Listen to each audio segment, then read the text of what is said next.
क्या हुआ रघु? अंदर से कुछ चीख कर बोला। मैंने इस दौरान में गोलियों की बेल्ट इसके शाने से घसीट ली थी। मैं जानता था कि फायरिंग से पूरा गांव जाग जाएगा, मगर मुझे इसकी परवाह नहीं थी। फिर मैंने सोचा कि मेरा मकसद तो पूरा ही हो चुका है। मैं वहाँ असले के लिए गया था जो मुझे मिल चुका था, अब वहाँ ठहरना फजूल था। ये सोचकर मैंने राइफल और गोलियों की बेल्ट कांधे से लटकाई और दौड़ता हुआ सामने वाली गली में दाखिल हो गया। अब एक परेशानी और हो गई थी, मेरी चप्पल भी वहीं रह गई थी। नंगे पैर दौड़ने में मुझे बहुत तकलीफ हो रही थी, मगर मैं दौड़ रहा था। मैं इस गली से गुजर के दूसरी गली में मुड़ा तो किसी ने धीमी आवाज में कहा, ठहर जाओ, आगे खतरा है। मैं मशीनी अंदाज में रुक गया और पलट कर देखा। एक खियोला सा मेरी तरफ बढ़ रहा था। मैंने राइफल सीधी की और फायर करना ही चाहता था कि आने वाला जल्दी से बोला, गोली मत चलाना, मैं रामू हूँ। रामू चाचा तुम? मैं हैरान रह गया। तुम यहाँ क्या कर रहे हो? मेरे साथ आओ। रामू ने मेरी बात का जवाब दिए बगैर मुझे एक तरफ घसीटा। हम वहाँ से दूसरी गली में दाखिल हुए। कुछ आगे जाकर रामू एक घर का दरवाजा खोलकर अंदर दाखिल हो गया। फिर इसने जल्दी से दरवाजा बंद करके जंजीर चढ़ा दी। मेरी कुटिया तो यहाँ से दूर है। रामू ने फूले हुए सांसों के दरमियान कहा, मैं तुम्हें हरी भाई के घर ले आया हूँ, आओ अंदर आ जाओ। इसने मेरा हाथ पकड़ कर घसीटा। इसी वक्त एक कमरे से हरी निकल आया। इसके हाथ में लालटेन थी। इसने लालटेन ऊंची करके हमारा जायजा लिया, फिर बोला, तुम लोग अंदर आ जाओ, यहाँ भी खतरा है। सामने वाले ऊंचे मकान के कोठे से कोई हमें देख सकता है। मैं और रामू अंदर दाखिल हो गए। अंदर दाखिल होते ही मुझे खुशगवार हरारत का एहसास हुआ। कमरे के वस्त में कोयलों वाली एक अंगीठी दहक रही थी। कोने में एक चारपाई या 1.5 उम्र की एक औरत और नाजुक अंदाम से एक लड़की सहमी हुई बैठी थी।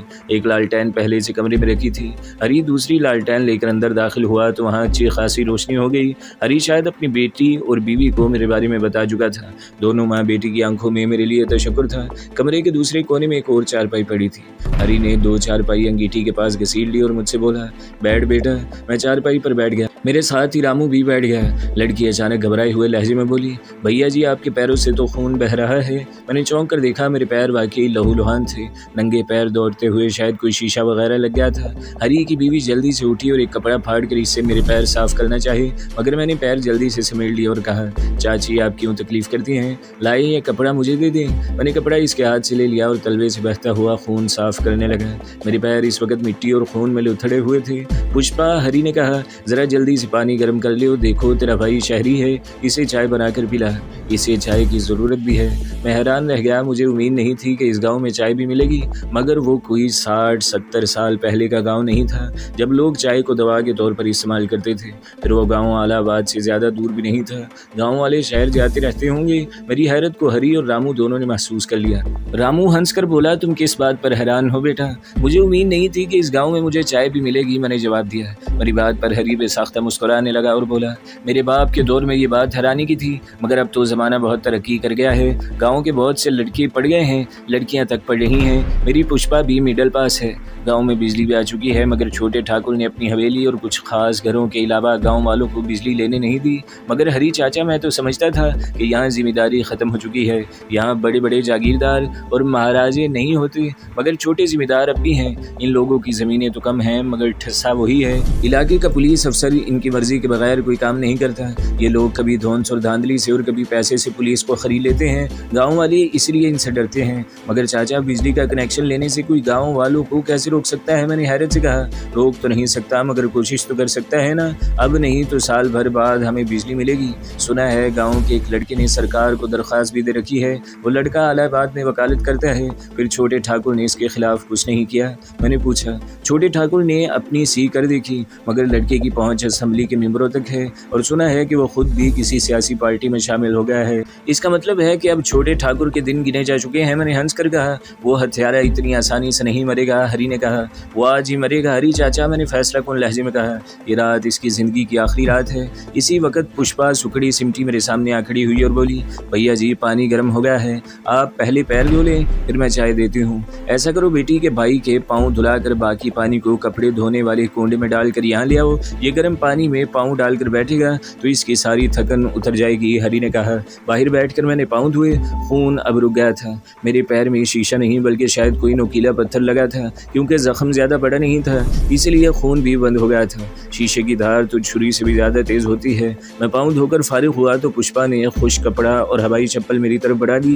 बाहर अचानक शोर की आवाज़ बुलंद हुई तो मैं चौंक उठा।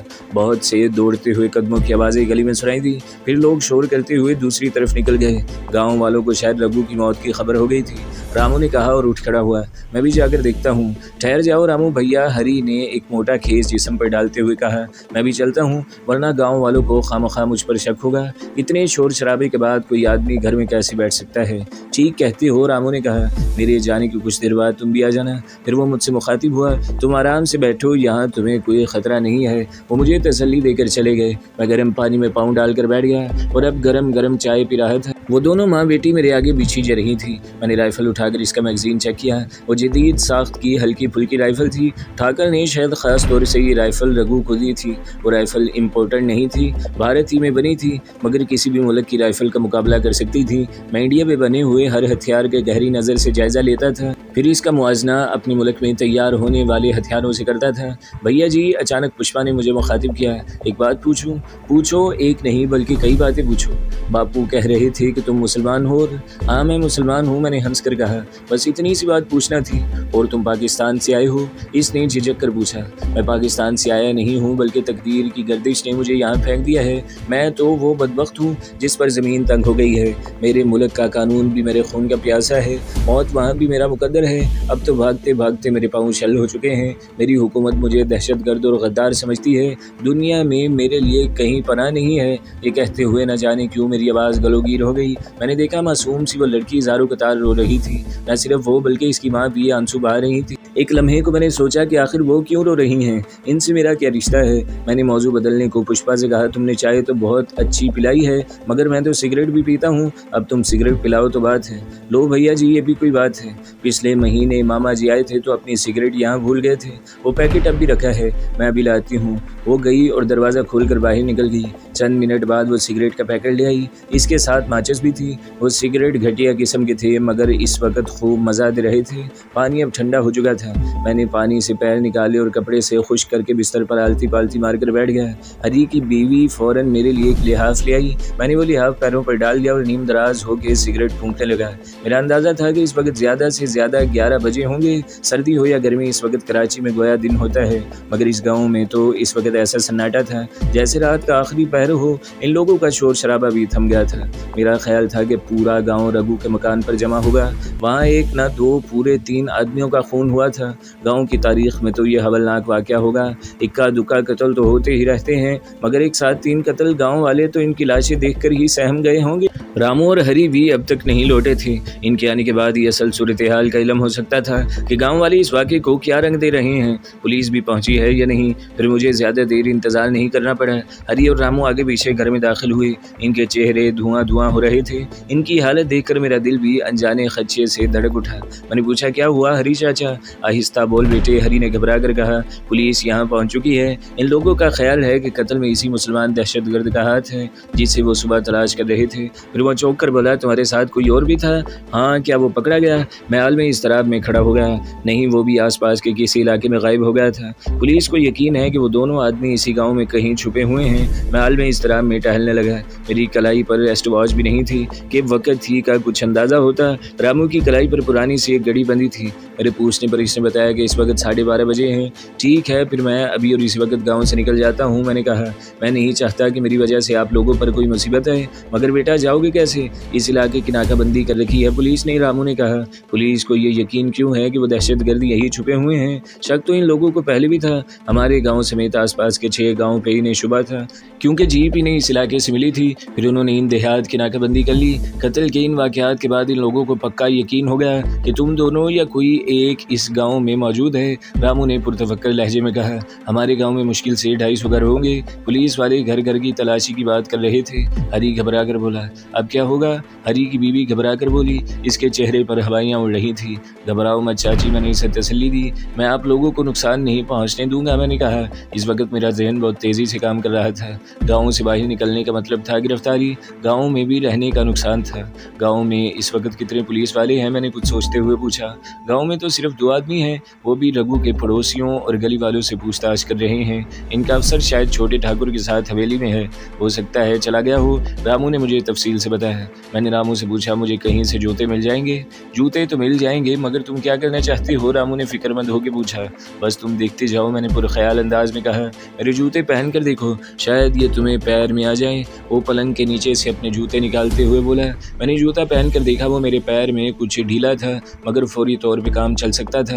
मैंने जूता पहनने के बाद जिस्म पे मोटा सा खीस लपेटा, रिवॉल्वर जेब में डाला और राइफल कंधे से लटका कर जाने को तैयार हो गया।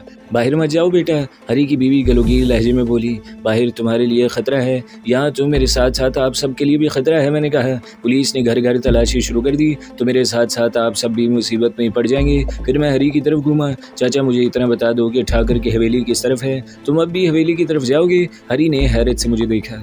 इस तरफ तो बहुत ज़बरदस्त खतरा है बेटा, ये खतरा तो मोल लेना ही पड़ेगा, मैंने पुरख्याल अंदाज में कहा। इस गली से बाहर निकलकर उल्टे हाथ की गली में मुड़ जाना, वो गली जहाँ ख़त्म होगी वहाँ से सीधे चले जाना, वो रास्ता हवेली की तरफ जाता है।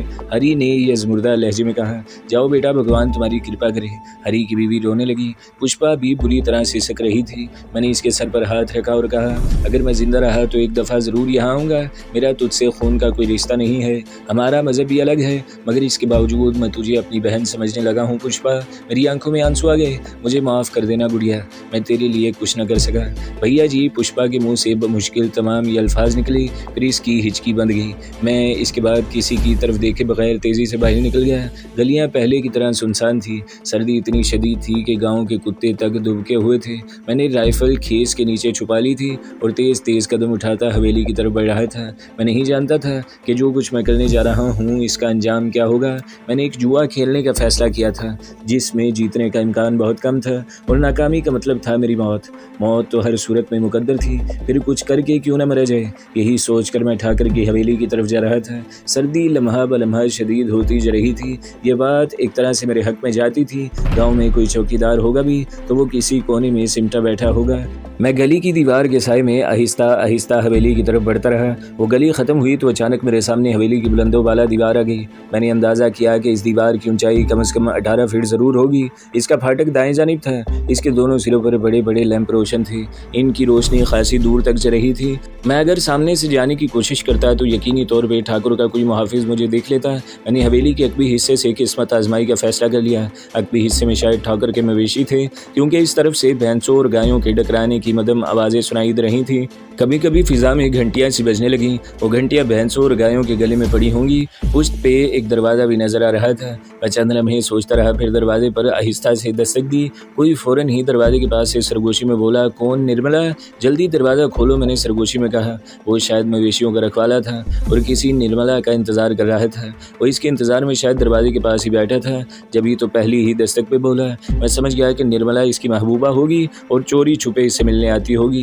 वो इश्क के नशे में इतना चूर था कि इसने कुछ सोचे समझे बगैर फ़ौरन दरवाज़ा खोल दिया। मेरे लिए इतना ही काफ़ी था। मैं इसे धकेल कर एकदम अंदर दाखिल हो गया। इसने आवाज़ निकालने की कोशिश की, मगर मैंने सख्ती से इसके मुंह पर हाथ जमा दिया और सरगोशी में बोला, आवाज़ निकालोगे तो अपनी जान से जाओगे। अभी थोड़ी देर पहले मैंने 3 खून किए हैं। वो बुरी तरह कांपने लगा। फिर वो मुँह से तो कुछ बोलने के काबिल नहीं था। इसने दोनों हाथ मेरे आगे जोड़ दिए। अगर तुम आवाज़ न निकालने का वादा करो तो मैं तुम्हें जिंदा छोड़ दूंगा, मैंने सर्द लहजे में कहा। इसने इशारे से बताया कि आवाज़ नहीं निकालेगा। मुझे निर्मला के आने की फ़िक्र भी थी। अगर वो ऐन इस वक्त पहुंच जाती तो मेरे लिए खामखा की परेशानी खड़ी हो जाती। बाड़ी का दरवाज़ा खुला हुआ था। मैंने हाथ बढ़ाकर दरवाजे की जंजीर चढ़ाई, फिर अपने शिकार के मुंह से हाथ हटा दिया। वो गहरे गहरे सांस लेने लगा। फिर वो कांपती हुई आवाज़ में बोला, तुम यहाँ क्या लेने आए हो? अगर एक भी भैंस कम हुई तो छोटे ठाकर मेरी खाल खिंचवा देंगे। मुझे भैंसों से कोई दिलचस्पी नहीं। मैं झिंझला गया। वो मुझे मवेशी चोर समझ रहा था। घोड़े तो बहुत कीमती हैं, छोटे ठाकर ने विलायत से मंगवाए हैं। घोड़ों से तो वो अपने बच्चों से बढ़कर प्यार करते हैं। बकवास बंद करो, मैंने इसे बुरी तरह झिड़क दिया। मगर मेरी आवाज़ ज़्यादा बुलंद नहीं थी। मुझे हवेली के अंदर जाना है। हवेली के अंदर? इसकी आवाज़ लरजने लगी। वहाँ तक जाओगे कैसे? तुम पहुँचाओगे, मैंने सर्द लहजे में कहा। हवेली के अंदर तो इस वक्त मैं भी नहीं जा सकता। वो रोने के करीब था। यहाँ से हवेली में जाने का कोई रास्ता तो होगा? मैंने पूछा। रास्ता तो है, मगर वहाँ तो इस वक्त पहरेदार होंगे। वो कितने पहरेदार हैं इस दरवाजे पर? 2 पहरेदार होते हैं, इसने जवाब दिया। तुम दरवाजे के पास जाकर दस्तक दो और पहरेदारों से कहो कि ठाकर के एक घोड़े की हालत बहुत ख़राब है। शायद इसने कोई जहरीली चीज़ खा ली है या इसे किसी कीड़े ने काट लिया है। मैंने ज़रा तवक्कुफ़ किया, फिर बोला, ये सुनते ही वो दरवाज़ा खोल देंगे, बस फिर तुम्हारा काम हो जाएगा। फिर तुम क्या करोगे? वो हाँकते हुए बोला। अचानक बाहर के दरवाजे पर हल्की सी दस्तक हुई। मैंने फुर्ती से रिवॉल्वर निकाल कर रखवाले की कनपट्टी पर रख दिया। खामोश रहने का इशारा किया। इसने बिल्कुल दम साध लिया। दरवाजे पर फिर दस्तक हुई और कोई लड़की आहिस्ता से बोली, शामू जल्दी से दरवाज़ा खोलो, सर्दी के मारे मेरा दम निकल रहा है। शामू थूक निकल कर रह गया। इसका सारा इश्क काफूर हो गया। लड़की ने एक दफ़ा फिर दस्तक दी, मगर जब शामू की तरफ से कोई जवाब न मिला तो वो बिड़बिड़ाई, अजीब आदमी है, मुझे बुलाकर खुद सो गया, इससे तो मैं सुबह निपटूंगी। फिर वहाँ खामोशी छा गई। शायद लड़की वापस चली गई थी। शामू बार बार हसरत भरी नज़रों से दरवाजे की तरफ देख रहा था, मगर इस वक्त 2 मोहब्बत करने वालों के बीच में जालिम समाज बनकर हायल हो गया था। वो चली गई। मैंने तंजिया लहजे में कहा, अब तुम भी वही करो जो मैं कह रहा हूँ। तुम सचमुच हवेली में जाना चाहते हो? इसने हैरत से पूछा। तो क्या अब तक मैं तुमसे मजाक कर रहा था? मैंने सर्द लहजे में कहा। चलो दरवाज़ा खोलो। वो मरे मरे कदमों से बाड़ के दूसरे सिरे की तरफ चल दिया। वो खुद कलामी के अंदाज में बोलता भी जा रहा था, रघु के घर में घुसना और बात है, तुम हवेली को भी रघु का घर समझ रहे हो, मगर तुम्हें शायद अपनी जान की परवाह नहीं है। बकवास बंद करो, मैंने सख्त लहजे में कहा और रिवॉल्वर इसकी गद्दी में अड़ा दिया। मुझे खदशा था कि इसकी बिड़बिड़ाहट दरवाजे की दूसरी तरफ बैठे हुए पहरेदार न सुन लें। हवेली की दीवार और बाड़े के दरमियान छोटा सा एक दरवाज़ा था। शामू दरवाजे के पास पहुँच कर रुका। फिर मेरे इशारे पर इसने आहिस्ता से दरवाजे पर दस्तक दी। दूसरी दस्तक पर कोई बलगम ज़दा आवाज़ में बोला, क्या बात है रे शामू? जीवन भैया, शामू ने कांपती हुई आवाज़ में कहा। जल्दी दरवाज़ा खोलो, गज़ब हो गया। हीरा की हालत अचानक बिगड़ गई है। हीरा शायद किसी घोड़े का नाम था। कौन है? क्या हुआ जीवन? दूसरी करख्त आवाज़ सुनाई दी। वो शायद दूसरा पहरेदार था। तू जाकर छोटे ठाकर को इतला कर, हीरा की हालत बिगड़ गई है। इस कमबख्त शामू ने इसे कोई उल्टी सीधी चीज़ खिला दी होगी। फ़ौरन ही दौड़ते हुए कदमों की आवाज़ सुनाई दी। दूसरा पहरेदार शायद ठाकुर को इतला करने दौड़ गया था। सूरत हाल अचानक पलट गई थी। मुझे उम्मीद नहीं थी कि पहरेदार इस वक्त ठाकुर को जगाने की जुर्रत करेगा। मेरा ख्याल था कि वो लोग घबरा कर दरवाज़ा खोल देंगे और मैं इन्हें छाप लूँगा। दरवाजे की जंजीर खुलने की आवाज़ आई तो मैं फुर्ती से दीवार के साथ चिपक गया। शामू सामने ही खड़ा था। मेरे पिस्तौल का रुख इसके सीने की तरफ था। क्या हुआ हीरा को? ये कहता हुआ लंबा तरंगा एक आदमी बाड़े में आ गया। राइफल इसके शाने से झूल रही थी। मैंने वक़्त ज़ाया किए बगैर रिवॉल्वर नाल की तरफ से पकड़ा और आने वाले के सर पर पूरी कुव्वत से इसका दस्ता दे मारा। एक तो वो रिवॉल्वर खासा भरा था, फिर मेरा हाथ भी कोई जोरदार पड़ा था। वो आगे पीछे झूला और औंधे मुँह ज़मीन पर गिर पड़ा। खुले हुए दरवाजे से अच्छी तरह रोशनी अंदर आ रही थी। मैंने आगे बढ़ के देखा, इसकी खोपड़ी टूट गई और वो पहरेदार जिसका नाम जीवन था, जीवन हार चुका था। इसकी लाश घसीट कर एक कोने में कर दो, मैंने शामू से कहा। मैं शामू की गुग्गी बन गई। हे भगवान, वो लरसती हुई आवाज़ में बोला, ये मुझे किन कठिनाइयों में डाल दिया तूने? मैंने भुना कर पहरेदार की टांग पकड़ी और इसकी लाश घसीट कर दीवार के साथ डाल दी। फिर शामू को हुक्म दिया, अब तुम भी इस तरफ आ जाओ। वो लरसता कांपता मेरे पास आ गया। शायद वो समझ रहा था कि मैं इसे भी ख़त्म कर दूंगा, मगर मेरा ऐसा कोई इरादा नहीं था। मैंने खुला हुआ दरवाज़ा भीड़ दिया और ठाकर का इंतज़ार करने लगा। मैंने रिवॉल्वर जेब में रखकर राइफल हाथ में पकड़ ली थी। थोड़ी देर बाद अंदर से कई आदमियों के तेज़ तेज़ चलने की आवाज़ आई। मेरे असाब तन गए। ये फैसला कुन राउंड था।